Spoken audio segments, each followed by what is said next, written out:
From my experience, I've learned that nothing tests your values like betrayal. Marriage is built on trust, but discovering that trust was misplaced can shatter everything you thought you knew about someone, and yourself. I learned this the hard way with Nancy. What I thought was a strong, loving marriage turned out to be a carefully hidden lie, one she'd maintained for years. Looking back, the signs were there, but I trusted her completely. I thought I'd married someone who valued loyalty as much as I did. I was wrong. It all started when my closest friend, Adam, asked to meet me at our usual spot, Marlowe's Tavern. Adam wasn't one to sugarcoat things, and when he said he had something important to tell me, I prepared for bad news. I wasn't ready for what he revealed. My wife had been unfaithful to me for years. Hearing that was like a punch to the gut. At first, I didn't believe him. How could I? I loved Nancy, and she claimed to love me. But Adam wasn't the type to make accusations without evidence. As he explained what he knew and how he knew it, denial gave way to anger, then a grim resolve. If she was lying to me, I had to know the full truth. That's when I decided to dig deeper. The more I uncovered, the more her deceit came to light. It wasn't just one betrayal, it was a years-long charade, involving secret meetings, lies about where she was going, and even complicity from people I trusted, like my brother Mason and his wife, Abigail. I thought they were family. Turns out, they'd been covering for her all along. As much as I wanted to rage and confront her right away, I knew I needed proof. I needed to confirm every detail, not just for my own peace of mind, but to protect myself when the inevitable fallout came. Over the next few weeks, I set a plan in motion, one that would expose her for who she truly was. After Adam's bombshell revelation, I couldn't sit still. My mind raced through every interaction with Nancy over the years, searching for clues I might have missed. There were plenty, it turned out: her so-called book club meetings, the bridge nights, the weekends I spent away on business trips. At the time, I'd never thought to question her. Now, those moments felt like glaring neon signs pointing to her infidelity. I started piecing things together. Adam's account included specifics: days, times, even the involvement of my brother and sister-in-law. He revealed that Nancy wasn't just unfaithful, she was calculating.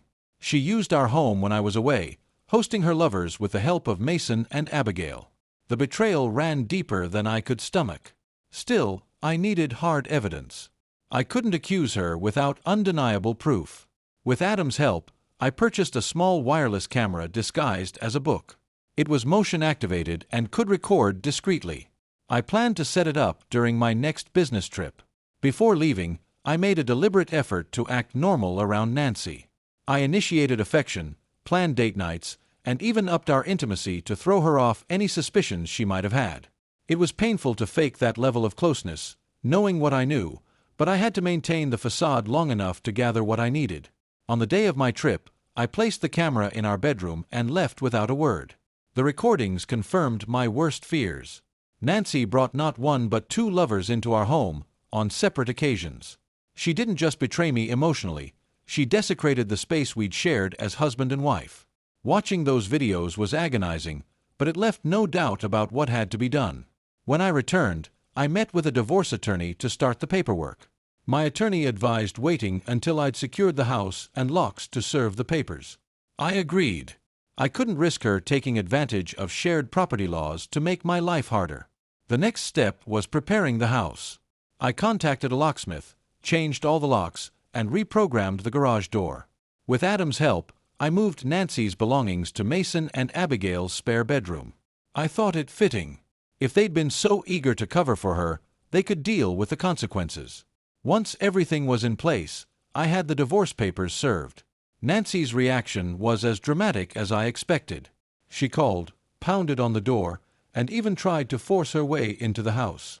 I stayed calm, repeating the same message: all communication goes through my lawyer. Her pleading didn't sway me. She even claimed she wasn't cheating, but her excuses didn't change what I'd seen with my own eyes. Mason wasn't much better. When he heard about the lawsuit I'd filed against him and Abigail for alienation of affection, he stormed into Marlowe's Tavern, yelling and accusing me of being irrational. I didn't back down. I reminded him that his actions, his lies, had cost me my marriage. When he pushed too far, I snapped, landing a punch squarely on his jaw. Despite the fallout, I felt no regret. Mason and Abigail deserved everything coming their way. They'd chosen Nancy over me, and now they could live with the consequences. After the divorce papers were served, the real storm began. Nancy wasn't one to back down quietly. She tried every angle, calling me repeatedly, showing up at the house unannounced, and even breaking a window to get inside. Her persistence didn't surprise me, but her audacity did. When I found her standing in the kitchen after breaking in, she argued that the house was as much hers as it was mine. Legally, she wasn't wrong, but the boldness of her intrusion only hardened my resolve. I refused to let her manipulate me. Our conversations, if you could even call them that, grew increasingly hostile. She accused me of being unreasonable, of blowing things out of proportion, and even of violating her privacy by using surveillance cameras. I didn't argue. The evidence spoke for itself. Eventually, Nancy shifted her approach. Instead of anger, she tried guilt. She admitted to having an intimate relationship with Abigail, but claimed it wasn't cheating because there were no other men involved. According to her, she'd hidden it from me because she knew I'd react poorly, not because she thought it was wrong. She painted herself as the victim, someone forced to lie because of my so-called rigid beliefs. Hearing her justification only deepened my sense of betrayal. She said she needed both a man and a woman to feel fulfilled and insisted she'd given me everything a wife should. She argued that our marriage hadn't suffered, that our intimacy had been frequent and loving, and that her relationship with Abigail had no bearing on her love for me. But it wasn't just about physical intimacy. It was about trust, honesty, and commitment, the foundations of marriage. Nancy had kept a part of her life hidden from me for years. Worse, she'd involved my own family in her deceit. Her rationale didn't matter. She'd broken her vows. When I asked her if she could let go of Abigail and focus solely on our marriage, her response was telling, "I'm not giving up Abigail."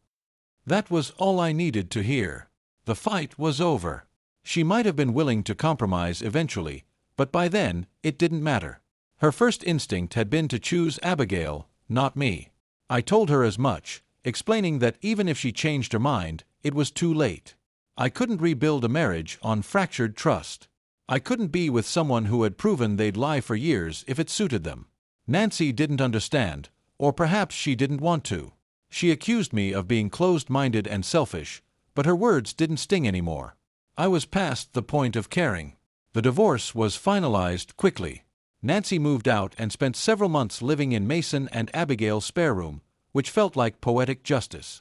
I didn't pursue my alienation of affection lawsuit any further. The damage was already done. What I did do, however, was sever ties with Mason and Abigail. Mason tried to make amends, but I couldn't forgive him. Whether or not he had been physically involved with Nancy, he had betrayed me by covering for her.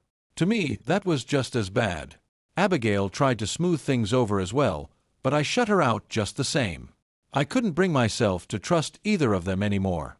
4 months after the divorce, I struggled to move forward. I'd loved Nancy. I still did, in some ways, and part of me always would. But love wasn't enough to overlook what she'd done. Trust is the cornerstone of any relationship, and once it's gone, it's almost impossible to rebuild. Eventually, I began dating again, though cautiously. I met someone, April, who understood my hesitation and appreciated my honesty about my past.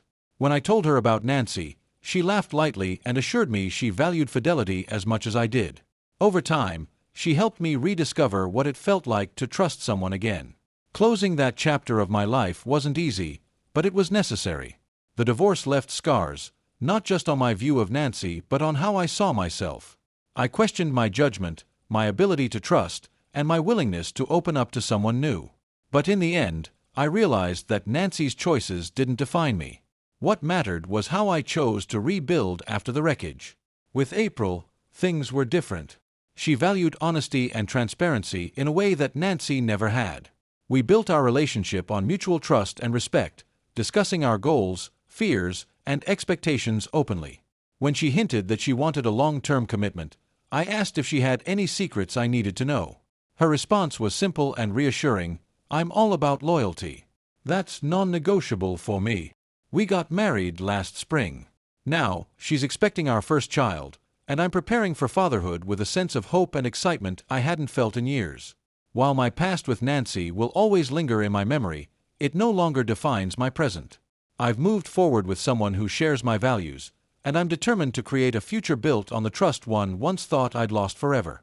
As for Nancy, I don't know much about her life now. She remarried, but whether she told her new husband the truth about her past, I'll never know. My relationship with Mason remains strained. We've managed to attend family events without incident, but there's no real connection left between us. Some betrayals cut too deep to heal completely. Looking back, I realized that what happened wasn't just about Nancy's actions. It was a lesson in recognizing my own boundaries and standing by them. Staying true to what I believe, what I need from a relationship, came at a cost, but it was worth it. If this story resonates with you, leave a comment below and share your thoughts. And don't forget to subscribe to the channel for more stories like this. Thanks for reading, and take care.